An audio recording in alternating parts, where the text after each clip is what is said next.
og næst vil ég biðja einn úr hópnum að koma hér upp, Höskuld Þráinsson, málvísindamann og prófessor í íslensku nútímamáli á hugvísindasviði.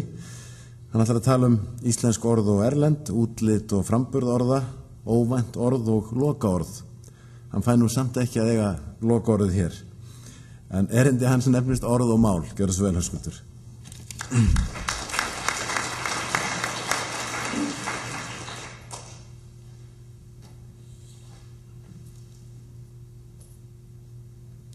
Góði gestir, það er kannski við hæfi að byrja á þeim orðum sem hvernig reyfist þetta? Ég neitt sem þeir sem tala ekki íslenska móðurmáli sendu okkur. Við lögum alla áherslu á það að fá fólk sem hefur ekki íslenska móðurmáli til að senda okkur hugmyndir og tillögur, og við fengum nokkrar bæði frá fólki af erlendu bergi brotnu sem býr á Íslandi og eins frá útlöndum, frá til dæmis fólki sem býr í Vesturheimi.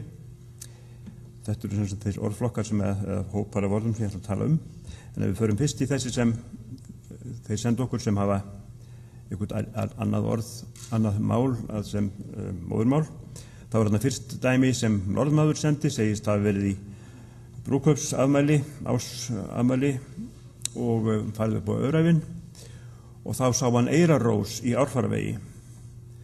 Og vinnir hans sem þarna voru með, þeir sáðu hvað það héti, og det löd som musík, hann hljómaði eins og tónlist eða álfaprinsessunafn, eyrarrós, romantískur, fæddur 47. Finni aftur á móti sagði pínulítið, það er fallegast orðið, af því það hljómar svo vel í mínu finnsku eyrum, það hljómar eiginlega alveg eins og merkingin, pínulítið. Þýskur vinur sem einhver átti, þeir voru svo sakalega hrifnir af orðinu lyftiduft. Túft í túft, sögðu þeir. Lyftiduft. Skemmtilega hrynjanda og fannst þetta stórmerkilegt. Þetta fekk nú engin atkvæði held ég í Þýskalandi, en sem sagt þjóðurum finnst þetta skemmtilegt orð. Gott verið þýskukennar að vita af þessu og koma þessu á framfæri. Eitt af þessum orðum sem við fengum send úr Vesturheimi var orðið elskan. Þannig er eitt sem segir frá því að íslenska hafi nú ekki verið töluð mikið á hans bernsku heimili. Foreldrarnir hafi helst talað íslensku þegar þeir vildu ekki að börnin skildu hvað þeir verið að tala en notuðu samt orðið elskan. Og hann segir, þegar einhver sagði elskan við mann, þá var það eins og svona hlýtt faðmlag á köldum degi. Þá vissur að einhver elskaði þig. Elskan. Búin að læra mörg íslensk orð síðan, en þetta er samt uppáhaldsorðið ennþá. Annar var á leiðinni til Hofsós, sennilega að fara á Vesturfarasetrið, og þurfti að taka bensín á leiðinni og vildi fylla á rúðu vökvann og var að reyna að króla sig fram úr þessu og sagði framrúðu þvottavélar vökvi.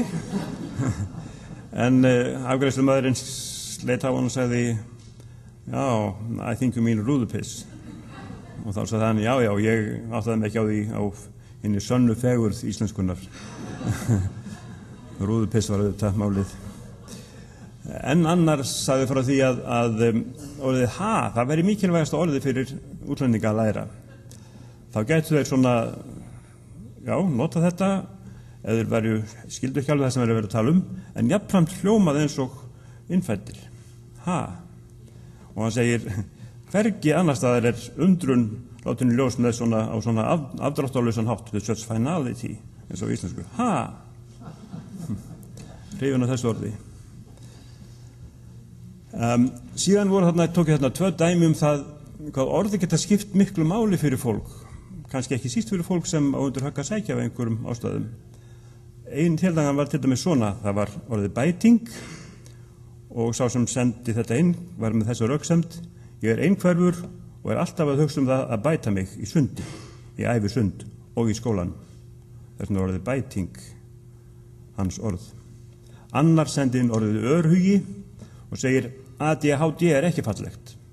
Þess vegna er þetta betra og hefur líka breiðari skírskotun. Það lýsir veikindum en er líka nothæft fyrir nýsköpun og lýsir líka gáfum, svo að litlar líkur á einelti vegna notkunar og því. Það er líka fallegt. Hann er örhugi. Hún er örhugi. Fallar en ADHD.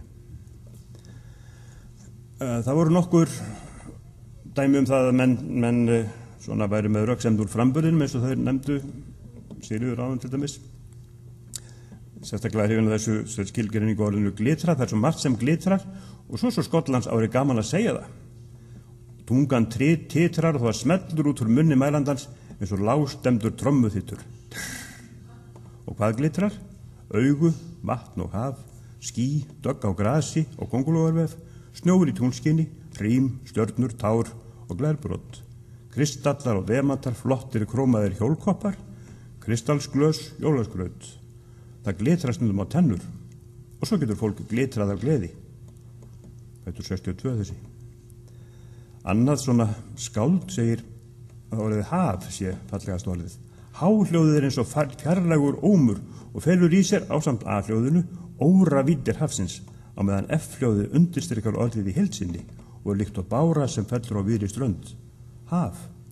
Prófaðu að lengja í hljóðunum, gefa aðeins í frá öndunina í leiðinni og breiða út faðminum leið og þú sannfærist. Haf. Það er ekki svona? Já. Útlitið líka bara á blaði eða bók skiptir máli fyrir suma. Gleðigjafi var það nefnt, það lítur vel út á prenti, það fer vel í munni, það er stuðlað, það er ekki erfitt að skrifa það rétt og það er auðskilið. Það er samsett úr 2 jákvæðum orðum og það hefur merkingu sem er fögur og bætir lífið. Og svo svona þegar maður er komin að þennan aldur þá finnst maður þetta alveg góð til það, afi. Fallegast orðið í íslenski tungu er orðið afi með hástöfum og stóru upprópunarmerki.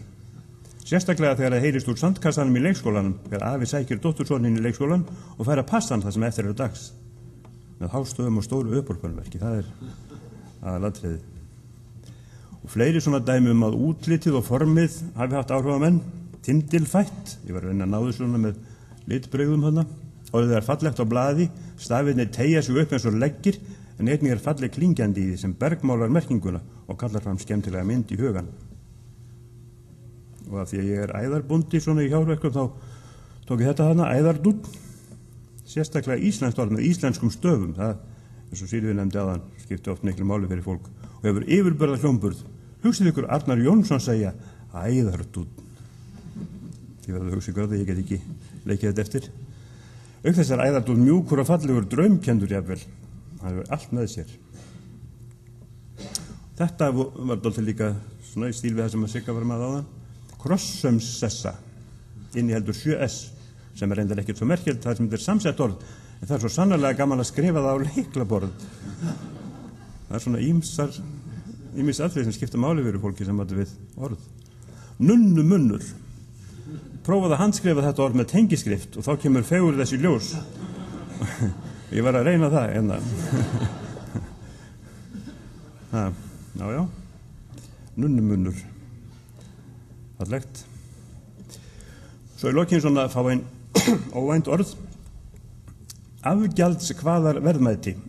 Þetta yndislega óskiljanlega orð kemur fyrir á skattframtalinu á hverju ári, þökk sé ríkisskattstjóra, og sýnir hvað hægt er að búa til snilldarlegt og stofnanamál. Ég veit nú ekki hvað það þýðir, það er rétt. Ég hef ekki ekki eftir þessu á skattframtalinu. Og lóguþræls unga lunga. Íslenskt á öllu leyti, lýsandi, ekkert annað orð, lýsir því sama fyrirbæri betur, óþýðanlegt á aðrar tungunum með einu orði, og svo sem skilur það, skilur mál okkar prýðilega. Lóguþræls unga lunga. Þetta kemur fyrir í gamalli vísu ef ég maður rétt. Lítið er lunga í lóguþræls unga. Þetta var eitt óvæntasta orðið. Desibel. Mér finnst desibel vera fallegt orð, vegna þess að það er öðruvísi og skrítið. Þegar ég heyrði það fyrst fór ég bara að hugsa þetta einu orð í þessari setningu. Desibel hljómar eins og desilítri og desilítri minnir mig á heimilisfræði og í heimilisfræði baka ég til dæmis kökur, muffins og fleira. Þannig að þegar ég heyrði þetta orð þá brosi ég og fer að hlæja því þetta er svo óraunverulegt orð. Ég var að dýrka þetta orð og það minnir mig á svo margt. Desilítri. Já. En þetta eru lokaorðin. Háskóli Íslands, það er bara svo fallegt.